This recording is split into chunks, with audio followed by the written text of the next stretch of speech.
Stone Soup, adapted by Mary Rowitz, illustrated by Sharron O'Neill. A hungry traveler had been roaming the countryside for a long time, and he hadn't eaten a good meal in quite a while. One day, the traveler spotted a lovely village off in the distance.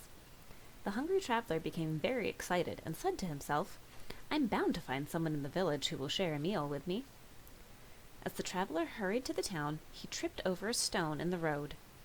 The stone was not like any that the traveler had ever seen before.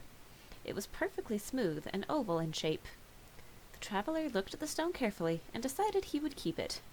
"You never know when a stone like this might come in handy," he said. Then the traveler happily headed to the village.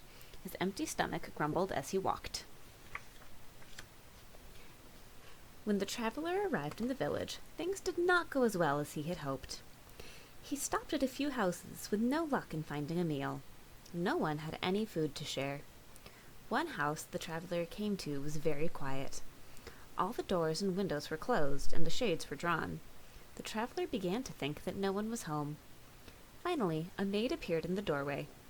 "Can you spare some food?" the traveler asked her. "I've been traveling for days and am very hungry." "I'm sorry, but I only have a few potatoes," the maid said. "That's not enough to spare or share. Why don't you try my neighbor next door?" "I already have," said the traveler, but he was very grumpy and just slammed the door. "It looks like finding some food in this village will be more difficult than I thought." Still, the hungry traveler refused to give up. The traveler visited every house in the village, but no one had enough food to spare or share. At one house there was only cabbage, the next had only carrots, and a third had only salt and pepper. Since there was no food for the hungry traveler, he decided to move on. Before he got very far, the traveler began to feel tired. He decided to get some rest in the cool shade of a tree just outside the village. As he sat under the tree, the traveler looked back at the quiet little town. "It's a shame," he thought, "such a nice village and such a beautiful day, but nobody is outdoors talking or playing." Then the traveler reached into his bag and took out the smooth, oval stone that he had found earlier in the day. As he sat admiring the stone, the traveler suddenly had a brilliant idea. The traveler ran back to the village and shouted, "Come out of your houses, everybody! I have a magic stone, and it will give us enough food for a wonderful meal. Everyone in town will have plenty to eat, and there will even be enough to spare and share." One by one, the curious villagers peeked out of their doors and windows.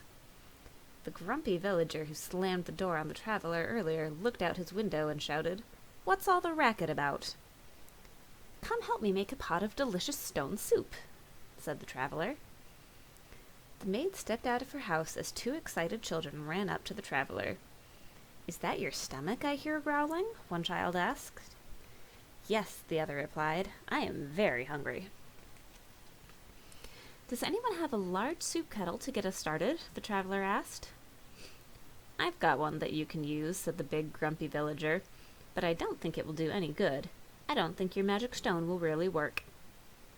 Most of the villagers were excited, but some felt the same way as the grumpy villager. "Do you really believe he can make soup from a stone?" asked one young lady. "I guess we'll find out soon," said another. "I certainly hope he can. I haven't had good soup in a long time."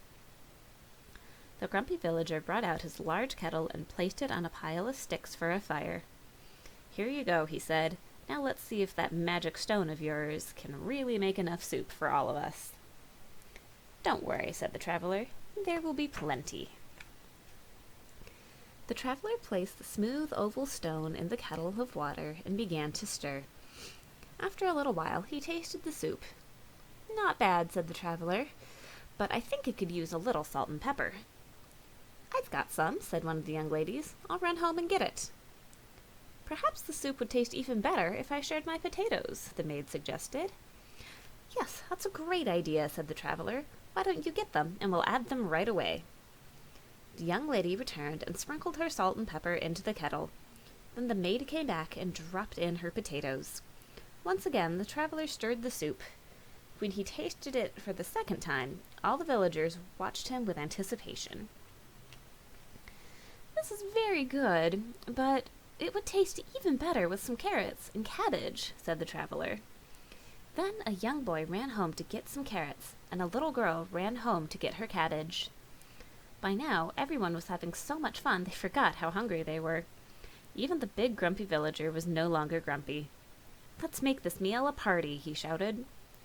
The girl returned with the cabbage, and the boy soon followed with his carrots. "Just think, a huge kettle of soup made from a magic stone," said the boy. "I can't wait to try it." "Neither can I," said the girl. Finally, the traveler announced that the stone soup was ready to eat. He filled all the bowls, and the villagers began to eat. Afterward, there was plenty of soup left over. "There's enough to spare and share," said the young lady. The villagers were so happy after dinner that they didn't want the evening to end. They started playing music together and dancing with one another. At last, the village was alive with chatter and laughter. "I didn't know you could play the banjo," the maid said to the big villager.